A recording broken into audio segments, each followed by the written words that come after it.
selamat pagi. Kembali lagi bertemu dengan saya, Miss Mona Lisa Pasaribu, dalam pelajaran Seni Budaya. Kali ini kita akan mengangkat tema mengenai mengapresiasi seni rupa dua dimensi. Pada kelas 10 dan kelas 11, kalian sudah belajar mengenai apresiasi seni.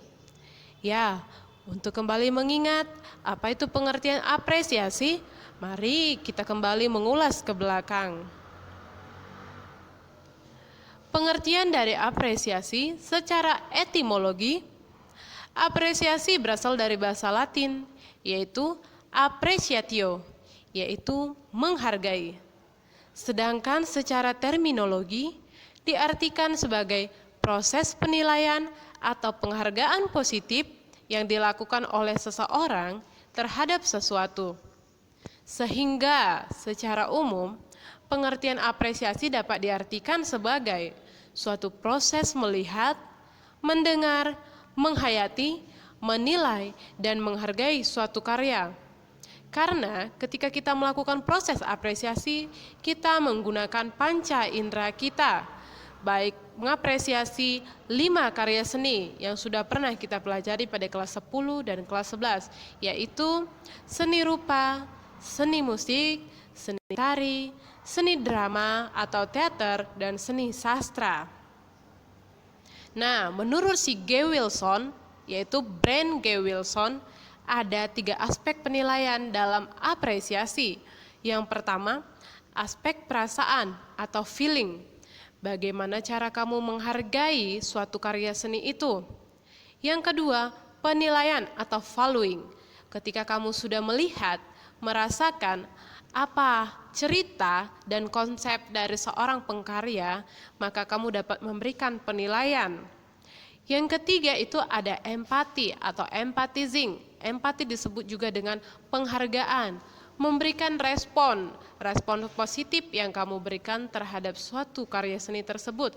Bisa berupa pujian ataupun komentar, saran dan masukan untuk memperbaiki sebuah karya seni. Apa sih fungsi dari apresiasi? Nah, ini dia. Fungsi apresiasi itu adalah memberikan penilaian, mengedukasi, memberikan empati, dan terakhir meningkatkan rasa cinta terhadap karya anak bangsa. Kita masuk ke dalam tahap-tahap dalam mengapresiasi.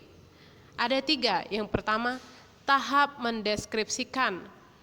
Kamu melihat gambaran dari sebuah karya. Kamu dapat melihat dan merasakannya. Yang kedua ada menghayati. Kamu dapat menghayati karya tersebut.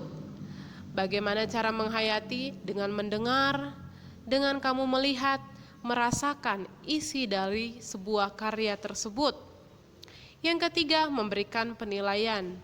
Memberikan penilaian seperti di awal tadi yang diungkapkan oleh Brand G. Wilson tersebut, bahwa kita akan memberikan pujian, baik pujian kepada seorang pengkaryanya atau karya yang diciptakannya.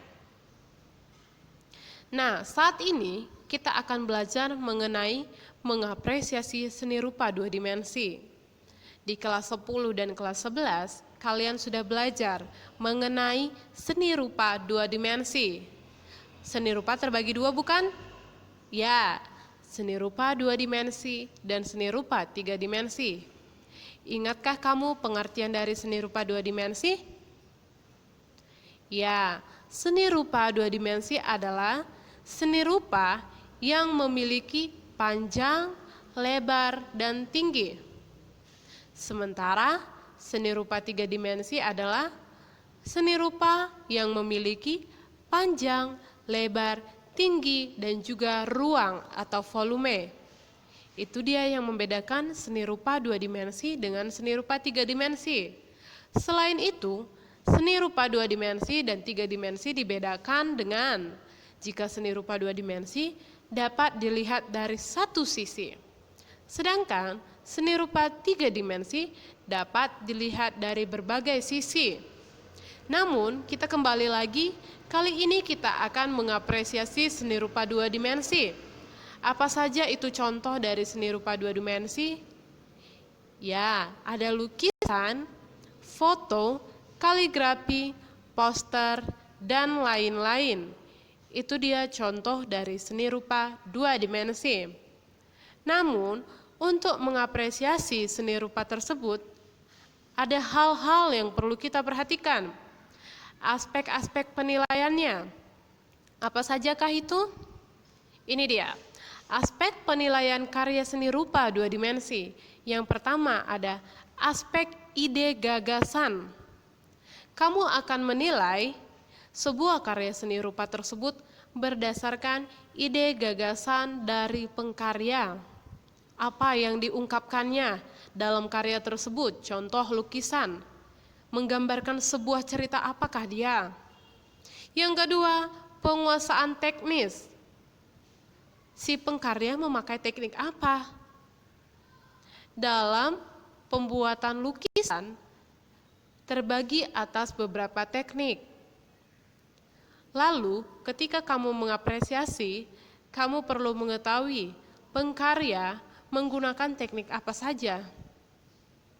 Yang kedua, ada aspek kegunaan. Ketika pengkarya membuat suatu karya atau menciptakan suatu karya, kita perlu mengetahui tujuan dari pengkarya menggunakan atau membuat karya tersebut untuk apa, kegunaannya untuk apa. Itu dia aspek penilaian. Yang keempat, aspek wujud atau form. Berupa apakah karya yang dibuat oleh seorang pengkarya. Yang kelima, gaya atau corak. Jika dikatakan dengan gaya atau corak, ini bisa dikatakan sebagai gambaran dari diri seorang pengkarya. Seorang pengkarya mempunyai berbagai macam aliran dalam dirinya untuk membuat atau menciptakan sebuah karya. Yang keenam, kreativitas. Bagaimana kreatifnya seorang pengkarya dalam mengungkapkan isi pikirannya atau perasaannya. Itulah dia yang dikatakan dengan kreativitas.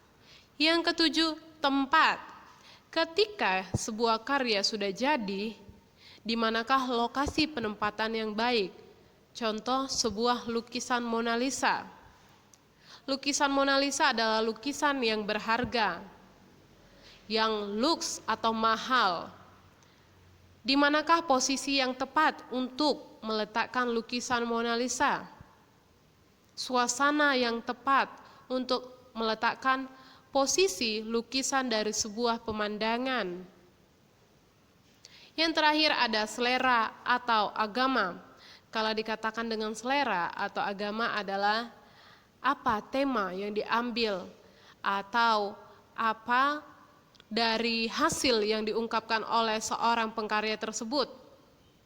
Kutipan yang dapat diambil, hikmah yang dapat diambil dari sebuah lukisan yang diciptakan oleh seorang pengkarya.